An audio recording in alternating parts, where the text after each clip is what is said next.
Hi, my name's Conrad Popko. I work at the Centre ressources pour les hommes de Soothe de Lanaudière, ou AideHomme. I'm a facilitator, intervenant.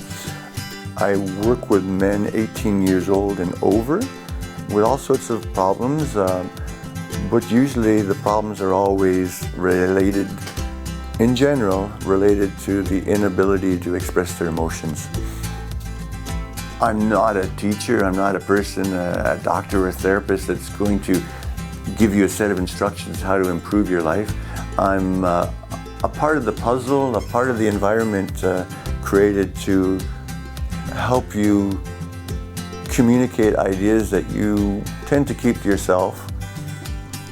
And yet once you communicate these ideas, these emotions, often the rewards are great in how much better you can feel. Like I say to a lot of people that come in, I say, I always get shocked looks because I say, there's nothing I or even a therapist can do for you because only you walk in your shoes, only you've lived your experiences, and there's no medication better than talking. When we get a call, one of the problems with a lot of other, like with the CLST or whatever, the doctors, hospitals, often there's a long waiting list.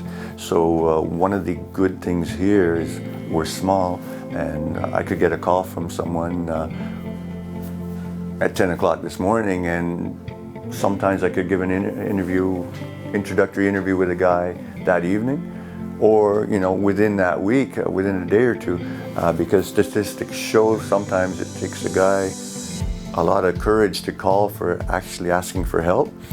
If he catches an answering machine, or if he doesn't get immediate help, sometimes he's missed it. He won't call back. So one of the ideal things here is we're quick to respond to the need. When we do get a call, we'll ask the man if he wants an interview. He comes in, he has an interview with me or one of the other guys. We usually talk about an hour. It depends on the person. Some guys need to really decompress and they need to talk longer. And since we don't charge, it's a free service here, sometimes I do go over an hour. And what happens is we learn what their needs are or what their wants are. And just the act sometimes of speaking to someone they don't know is like taking a load off of their shoulders. Just that is quite a good help for the guys. Sometimes, like I said, sometimes once is enough. The guy talks for an hour and that's all he needed. He just needed to be able to express himself and get it out from his head, from the hamster turning around. Other guys, they leave and they go, wow, that was really good, but it's sort of a temporary thing. So they come once a week. Some guys come every 2 weeks. It depends on the person. There's no written law.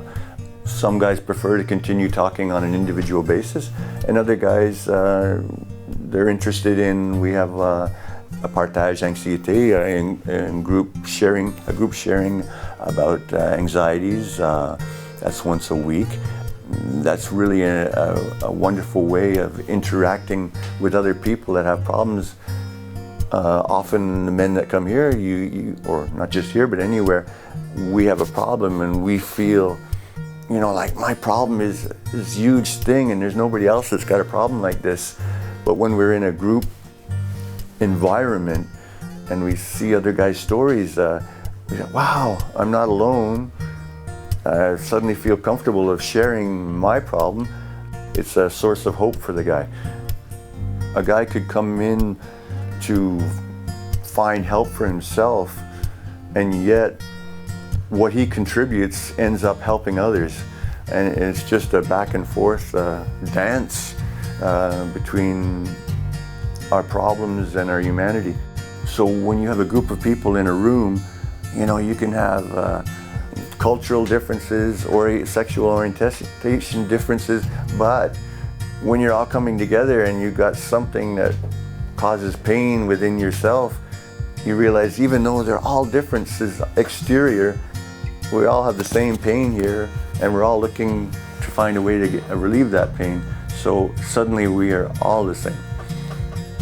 I myself can share things because the way we work here, the way I work here, is it's not a hierarchical, I'm the guy that knows everything and I can help everyone. It's creating an environment where everybody feels safe to communicate their ideas, even if they, originally they thought, oh no, nobody thinks like this.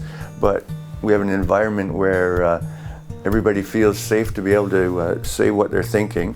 And that's it. Sometimes, a person's just pissed off with everything at home and they're just thinking of that thing over and over. And you gotta find a way for them, just start by once a week we have a walk out here. It's beautiful up there.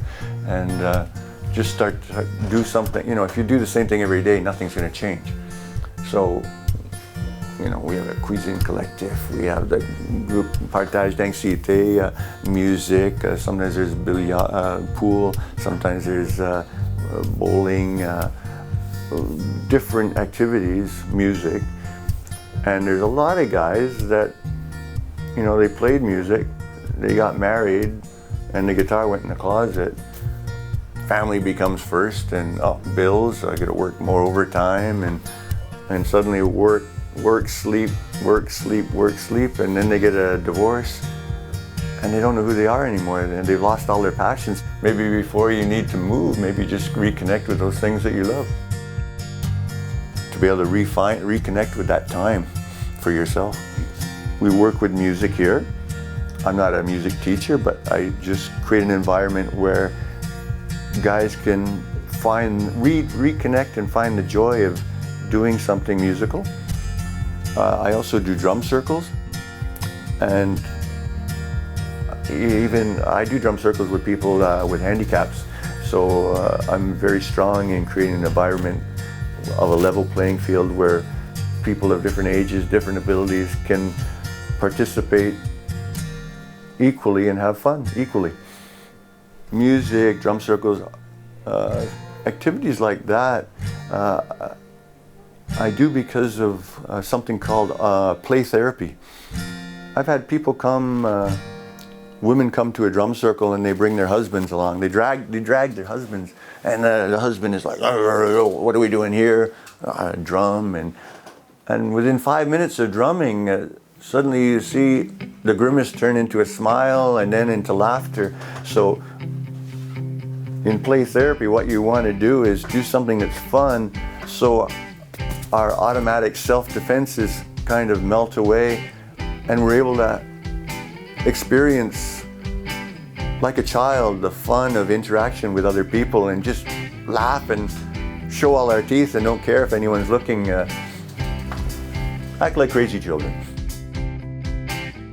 The power of the creative endeavor, as you put it, again, it's that magic that happens while we're doing something that makes us laugh or giggle or smile. We forget that wall of facade that we try to hide behind with another face. When we start to laugh like children, our true self comes out, and often with our true self comes happiness. Of course, like when we do our walks, physical activity and making the blood circulate makes the blood circulate in the brain, which if we only just sit down in front of a computer and don't move, it's like water. When it stops moving, it becomes stagnant. Sometimes guys say, I need to walk, I need to exercise, but by myself, it's kind of a drag. So just for instance, someone, if a man came here that's retired, in late 60s, and he's not really got a major problem in his life, he's just bored of sitting in front of the TV at home. Activities like what we do here at the AideHomme with a group of guys, it gives a bit of a push for a guy to come out and actually go for a walk. And you see these little subgroups in the walk creating, 2 guys here, 2 guys there, and blah, blah, blah, they're talking, and in some cases it could be the highlight of their week. Or it could just be a break from too much work.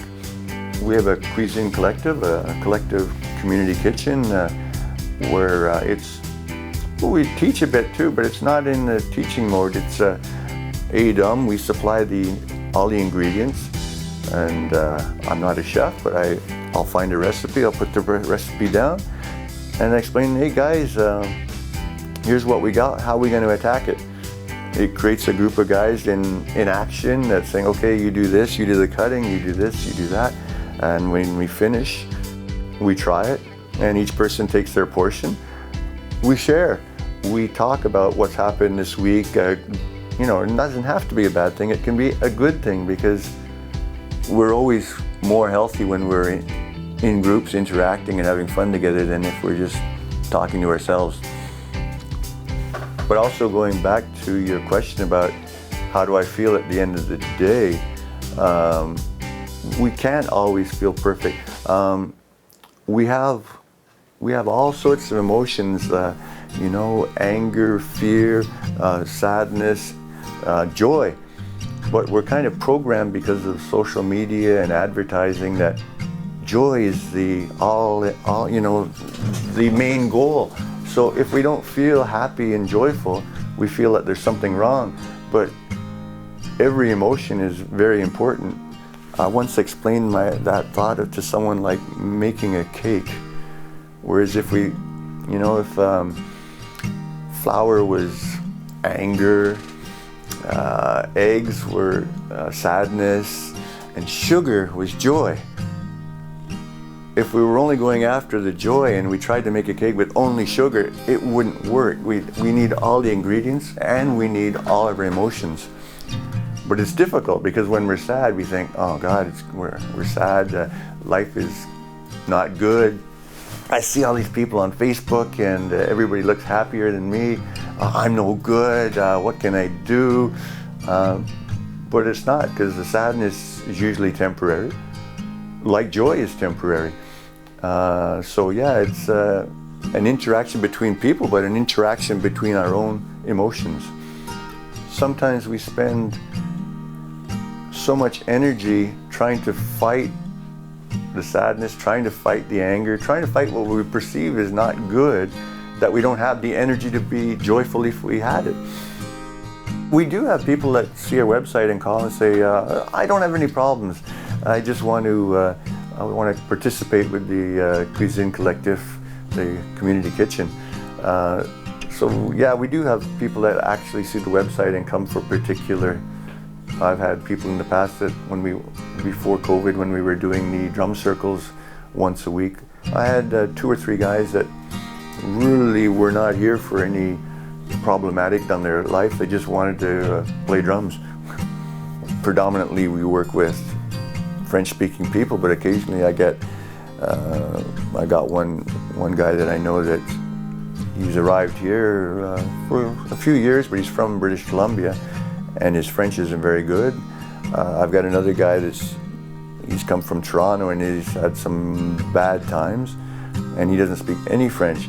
So just to go out and arrive with a coffee and go for a walk with these guys means a lot, because sometimes they're in a housing situation where they're stuck in a room by themselves with lots of restrictions. And just to go for a walk with somebody, a safe person too, also. Sometimes if it's someone that's got problems with drug use, I'm a safe person to go to walk with, so they don't have to worry that they're going to be pushed into doing something they want to do. For people like that, this is an ideal place. But if I have a new client that arrives with a major drug problem, I'll send them to the right places. People, you know, with some anger issues, we can deal with them here, but again, if it's a major problem, we can send them to the right therapy.